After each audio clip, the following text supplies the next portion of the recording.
What happens to your database when the server it's running on crashes at 3 in the morning? A MongoDB replica set is a group of MongoDB server processes, called MongoDB instances, that all maintain identical copies of the same dataset. Think of it as a synchronized cluster. Every member holds a perfect mirror of your data, stored independently on its own hardware. Within that cluster, one node is elected the primary. The primary is the only node that accepts all write operations.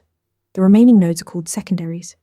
They continuously pull changes from the primary's operation log, known as the oplog, and apply them locally to stay in sync.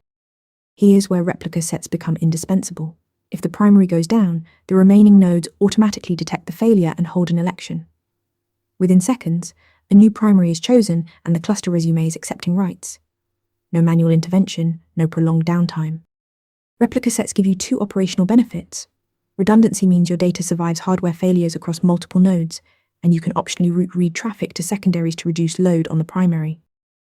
In summary, a replica set is a group of synchronized MongoDB instances with a single primary for writes, automatic failover, and built-in data redundancy. Practice more to ace that interview. Ready to practice for your next interview? Interview Mentor lets you answer real questions just like this one. After each answer, you get a detailed grade and personalized tips to improve. Watch your scores climb as you keep practicing.